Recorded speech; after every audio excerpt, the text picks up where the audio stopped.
Welcome to the deep dive. Today, we're looking at something you probably have in your house right now. Aloe vera.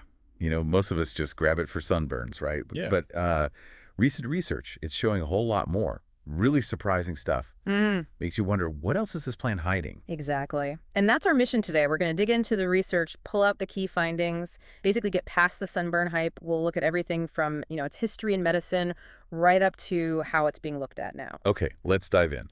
So, yes, sunburns, minor cuts, that's the classic aloe vera territory. Well-deserved reputation, I think. But it's what's inside that's doing the work. That something like 75 natural bits and pieces, enzymes, vitamins. That's right, around 75 active components, and it's this mix that gives it those anti-inflammatory properties. That's why it helps calm down swelling, reduce pain. Okay, so beyond the basics, what else does the research say about using it on skin? Well, it's showing up in a lot more skincare products now. As a moisturizer, sure, but also for pain relief. And some studies suggest it could be a decent add-on therapy for acne, helping with the redness, the swelling, maybe even has some antibacterial action. Mm, There's also some evidence it might help with psoriasis, reducing that scaling and discoloration. interesting. And what about oral health? Using aloe vera in your mouth seems less common. It does, but there's research there too. A 2014 study, for instance, found aloe extract was a pretty good alternative to standard chemical mouthwashes. Safe, effective.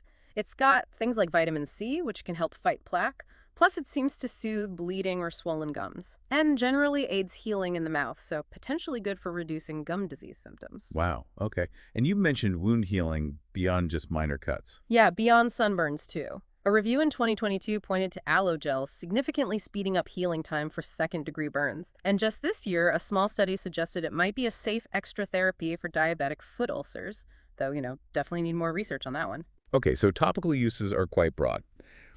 But then you mentioned internal use. That's where it gets really intriguing, maybe a bit more complex. It definitely does. So for something like heartburn or GERD, a review back in 2010 suggested taking a little aloe gel, maybe 1 to 3 ounces with meals, could actually reduce the severity. And it's generally seen as quite safe, low toxicity. And blood sugar. I heard something about that. Yes, there's research suggesting that for people with type 2 diabetes, taking about 2 tablespoons of aloe vera juice a day might lead to lower blood sugar levels. Okay, but that sounds like something where you'd need to be really careful. Absolutely critical. That's the big caveat with internal use. If you are diabetic and already on glucose-lowering medication, you have to be extremely cautious. Combining the juice with meds could potentially drop your blood sugar way too low, which is dangerous. Right. And what about the laxative claims? That's another area with mixed evidence. Some people use it as a natural laxative, but studies aren't conclusive. The Mayo Clinic suggests using only tiny amounts of the dried juice, if at all. And importantly, if you have conditions like Crohn's, colitis, or even hemorrhoids, you really should avoid it internally.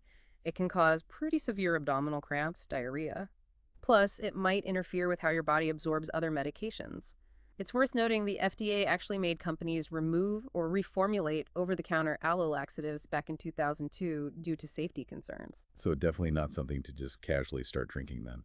Not without understanding the risks. High doses, especially of that yellow part called aloe latex, could potentially harm your kidneys. And there are definite interactions with medications like blood thinners, warfarin, for example, some heart drugs like digoxin and other anti-inflammatories. A lot of the benefits you hear about for internal use, they often come from smaller studies or just people's experiences. We often need bigger, better studies to be sure. Got it. Caution is key internally. But what about other uses? I read something surprising about, of all things, keeping food fresh. Yes. That's a fascinating non-health angle. Research on produce like tomatoes and apples showed coating them in aloe gel actually helped block harmful bacteria from growing, so it could potentially mean longer shelf life, maybe less need for chemical preservatives. Pretty neat. That is neat.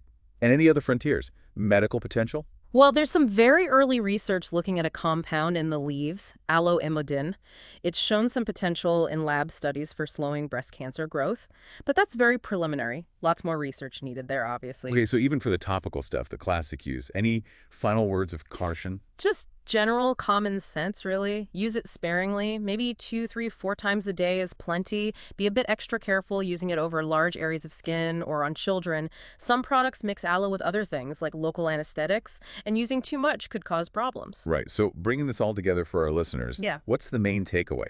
It's about informed choices, isn't it? Natural doesn't automatically mean risk-free. Aloe vera is clearly incredibly versatile.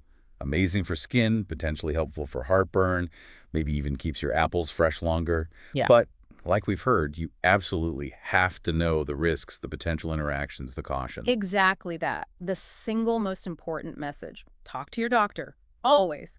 Before using aloe vera medicinally in any way, especially internally, and especially if you're on other medications, understanding the research, both the exciting possibilities and the necessary warnings, that's how you use it safely and effectively. It really makes you think. If there's this much complexity and potential hidden inside a common plant like aloe vera, what other natural wonders are out there, just waiting for us to explore their hidden depths?